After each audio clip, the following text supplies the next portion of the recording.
Hello viewers, आज की इस वीडियो में हम बात करेंगे एक ऐसी सुपरहिट अदाकारा के बारे में जो पिछले 1 साल से हेडलाइंस में छाई हुई है। जी हाँ, हम बात कर रहे हैं पाकिस्तान की मशहूर अदाकारा कुबरा खान की। कुबरा खान ने न सिर्फ अपनी ज़बरदस्त अदाकारी से सबको हैरान किया है, बल्कि अपनी शादी की खबर से भी मदाहों को एक बड़ा सरप्राइज़ दिया और अब वो शादी के बाद अपनी पहली ड्रामा सीरियल्स में वापसी कर रही है। और ये सिर्फ एक आम कमबैक नहीं है, बल्कि नूर जहां की पूरी टीम भी साथ वापस आ रही है। आखिर ये ड्रामा कब ऑन एयर होगा, इसकी हिदायतकारी कौन कर रहा है और कुबरा खान किस अदाकार के साथ जोड़ी बना रही है, ये सब जानने के लिए वीडियो को लास्ट तक जरूर देखिएगा। दोस्तों, कुबरा खान का शुमार इन अदाकारों में होता है जो ना सिर्फ खूबसूरत है बल्कि बेहद बासलाहियत भी है।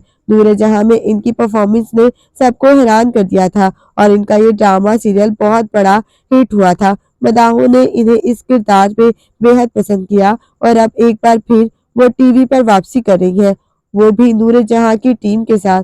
ये नया ड्रामा सीरियल कुबरा खान के लिए काफी ज्यादा इंटरेस्टिंग होने वाला है, क्योंकि इस ड्रामे में इनके साथ शुजा असद पहली बार एक साथ काम करते हुए नजर आएंगे। ये जोड़ी कैसी लगेगी, ये तो ड्रामा देखकर ही पता चलेगा, मगर मदा अभी से बहुत पुरजोश है और इनकी जोड़ी को बहुत ज्यादा पसंद कर रहे हैं।